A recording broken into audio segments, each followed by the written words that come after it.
ഹിസ്ബുല്ല എത്ര മിസൈലുകൾ വിട്ടാലും ഹമാസിനെ തീർത്തിട്ടേ പിന്മാറൂ. നിലപാടിൽ ഉറച്ച് ഇസ്രയേൽ. വെടിനിർത്തണമെന്ന് UAEയും.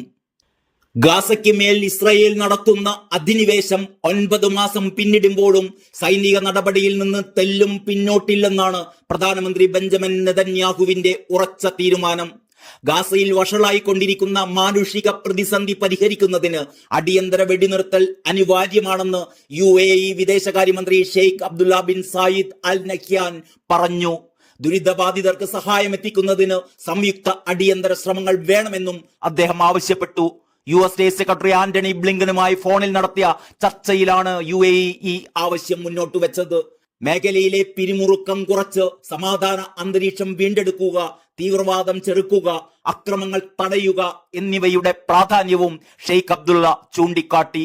അതിനിടെ ഹമാസുമായി ബന്ദികളെ മോചിപ്പിക്കുന്ന കരാർ ചർച്ച ചെയ്യാൻ ഒരു സംഘത്തെ അയക്കാൻ ഇസ്രായേൽ പ്രധാനമന്ത്രി ബെഞ്ചമിൻ നെതന്യാഹു തീരുമാനിച്ചു എന്ന റിപ്പോർട്ടും പുറത്തു വന്നിട്ടുണ്ട്. എന്നാൽ ബന്ദികളുടെ മോചനം സാധ്യമായതിനു ശേഷം മാത്രമേ വെടിനിർത്തൽ ചർച്ചകൾക്ക് തുടക്കമാകൂ എന്നും അദ്ദേഹം അറിയിക്കുകയുണ്ടായി. യുദ്ധം അവസാനിപ്പിക്കണമെന്നും ഗാസയിൽ നിന്ന് ഇസ്രായേൽ സൈന്യത്തെ പൂർണ്ണമായും പിൻവലിക്കണമെന്നുമാണ് ഹമാസ് ഇതുവരെ ആവശ്യപ്പെട്ടിരുന്നത്. എന്നാൽ ഇപ്പോൾ ഹമാസിന്റെ നിലപാടിൽ ചെറിയ മാറ്റമുണ്ടായിട്ടുണ്ട് എന്നാണ് US ഉദ്യോഗസ്ഥർ പറയുന്നത്. എന്നാൽ ഇതിനർത്ഥം ഹമാസ് ഇസ്രായേൽ പ്രശ്നത്തിന് ശാശ്വത പരിഹാരമായി എന്നല്ല എന്നും അദ്ദേഹം വ്യക്തമാക്കി. ഹമാസിനെ ഉന്മൂലനം ചെയ്യുന്നതുവരെ പോരാട്ടത്തിൽ താൽക്കാലിക വിരാമങ്ങൾ മാത്രമേ സ്വീകരിക്കുകയുള്ളൂ എന്നും ഇസ്രായേൽ അറിയിച്ചു. 4 പതിറ്റാണ്ടിനിടയിൽ ഇസ്രായേൽ നടത്തിയ ഏറ്റവും തീവ്രമായ സൈനിക നടപടികളാണ് ഇപ്പോൾ ഗാസയിൽ നടന്നുകൊണ്ടിരിക്കുന്നത്. ഒക്ടോബറിന് ശേഷം 300-ലധികം ഇസ്രായേൽ സൈനികർ ഗാസയിൽ കൊല്ലപ്പെട്ടു. 4000-ലധികം സൈനികർക്ക് പരിക്കേറ്റിട്ടുമുണ്ട്.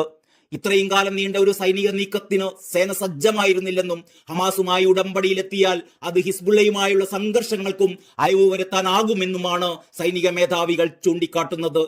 ഗറില്ല യുദ്ധതന്ത്രങ്ങൾ ഉപയോഗിച്ച് ഇസ്രായേലിലേക്ക് കൂടുതൽ ആക്രമണം നടത്തുന്നതിന് ഹിസ്ബുള്ളയ്ക്ക് സാധിക്കുമെന്ന ഒരു സാധ്യതയും ഇസ്രായേൽ സൈനികർ പറയുന്നുണ്ട്. ഇതിനൊപ്പം ഇറാൻ പിന്തുണയുള്ള സായുധ ഗ്രൂപ്പുകളുടെ പങ്കാളിത്തം കൂടി ഉണ്ടാകാനുള്ള സാധ്യതയും തള്ളിക്കളയാനാവാത്ത സാഹചര്യമാണ് നിലവിലുള്ളത്. ഇത്തരം അപകട സാധ്യതകളൊക്കെ നിലനിൽക്കുമ്പോഴും ഹമാസിനെ ഉന്മൂലനം ചെയ്യുക, എല്ലാ ബന്ദികളെയും മോചിപ്പിക്കുക എന്നിവയുൾപ്പെടെ അതിന്റെ എല്ലാ ലക്ഷ്യങ്ങളും നേടിയതിനു ശേഷം മാത്രമേ സൈനിക നടപടികൾ അവസാനിപ്പിക്കൂ എന്നാണ് നെതന്യാഹുവിന്റെ പക്ഷം.